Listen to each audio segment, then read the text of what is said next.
오늘은 갈멜산으로 모이라 두 번째 시간으로 열왕기상 18장 20절과 21절 말씀을 근거로 여러분들과 함께 말씀을 나누도록 하겠습니다. 자, 열왕기상 18장 20절 21절 제가 읽도록 하겠습니다. 아합이 이에 이스라엘의 모든 자손에게로 사람을 보내 선지자들을 갈멜산으로 모으니라. 엘리야가 모든 백성에게 가까이 나아가 이르되 너희가 어느 때까지 둘 사이에서 머뭇머뭇하려느냐. 여호와가 만일 하나님이면 그를 따르고 바알이 만일 하나님이면 그를 따를지니라 하니 백성이 말 한마디도 대답하지 아니하는지라.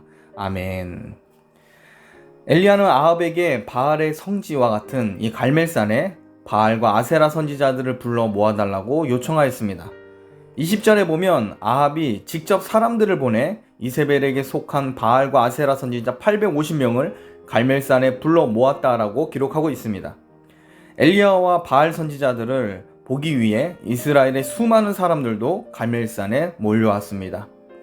아합은 엘리야의 말을 듣고 시키는 대로 행합니다. 아합은 이스라엘 땅에 재앙을 내린 하나님과 엘리야 선지자가 많이 미웠을 겁니다. 그런데 엘리야의 말대로 3년 6개월 동안 비가 내리지 않자 하나님의 사람 엘리야가 두려운 겁니다. 또한 아합에게도 바알과 아세라 선지자에 대한 실망감이 있었을 겁니다. 바알은 풍요의 신이며 천둥으로 비를 내려주는 신으로 알려졌습니다. 그런데 기근에 고통받는 이스라엘에 비 한 방울도 내려주지 못하고 있는 겁니다. 아합은 여호와의 선지자들 때문에 기근이 들었다고 그렇게 생각해서 많은 선지자들을 죽이고 핍박하였습니다. 그런데도 바알은 아무것도 하지 못한 겁니다. 바알을 향한 실망은 아합뿐만 아니라 이스라엘 백성들 가운데 분명 있었을 겁니다. 자, 이런 상황에서 엘리야 선지자가 갑자기 나타나 바알의 성지라고 불려진 이 갈멜산에서 대결을 요청하자 아합과 이스라엘 백성은 궁금하였던 겁니다. 많은 사람들이 갈멜산에 모여서 엘리야와 850명 바알 선지자들의 대결을 주목하게 됩니다. 엘리야는 갈멜산에 올라온 이스라엘 백성에게 가까이 가며 이렇게 말을 합니다. 자, 18장 21절에 보면 엘리야가 모든 백성에게 가까이 나아가 이르되 너희가 어느 때까지 둘 사이에서 머뭇머뭇하려느냐. 여호와가 만일 하나님이면 그를 따르고 바알이 만일 하나님이면 그를 따를지니라 하니 백성이 말 한마디도 대답하지 아니하는지라.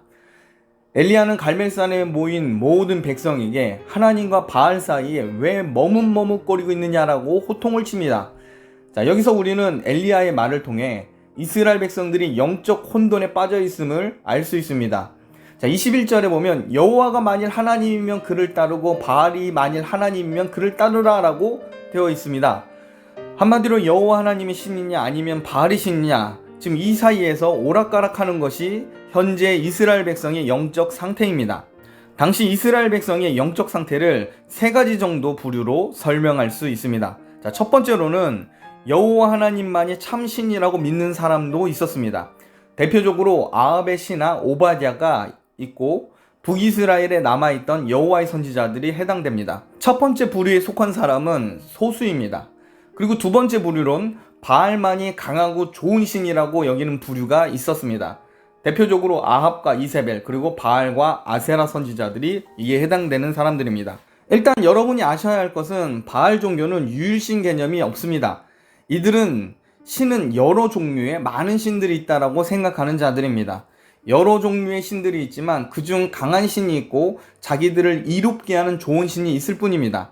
악한 신이라도 자기에게 도움이 되면 언제든지 숭배를 하는 것이 이 두 번째 부류에 속한 사람들입니다. 아합과 이세벨과 우상 성지자들은 여호와 하나님보다 더 좋은 신이 바알이라고 선전하면서 여호와 하나님을 믿지 말도록 애쓰고 있었습니다. 자, 세 번째 부류가 있는데 이 세 번째는 여호와 하나님도 신이고 바알도 신이라고 여기는 부류입니다. 대부분의 이스라엘 백성이 바로 여기에 속해 있습니다.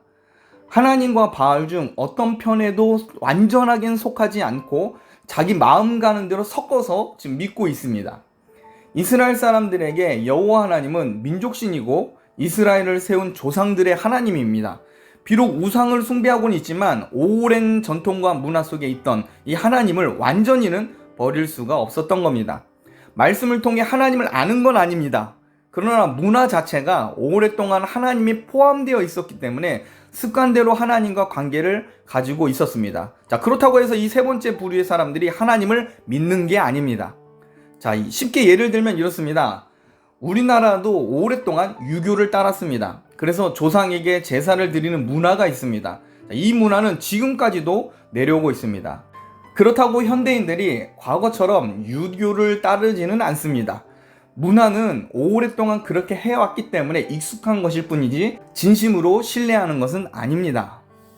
또 하나 예를 들면 기독교 문화를 가진 유럽과 미국과 이런 나라들을 들 수 있습니다. 기독교 문화를 가진 나라에서 결혼식은 대부분 교회나 성당에서 대개 치러집니다. 자, 그렇다고 이 사람들이 매주 교회에 나와서 하나님께 예배드리는 성도들은 아닌 경우가 허다합니다. 하나님을 믿지도 않고 인격적으로 만나지 않았으면서도 얼마든지 기독교 문화를 수용할 수 있습니다. 그러나 이것만으로는 결코 천국에 갈 수가 없습니다. 구원은 오직 예수님을 믿음으로 가는 곳이고 이 믿음은 성령께서 하나님의 말씀을 따라 주시는 믿음이어야 됩니다. 자, 정리하면 당시 이스라엘 사람들은 영적으로 아주 혼미한 가운데 있었습니다.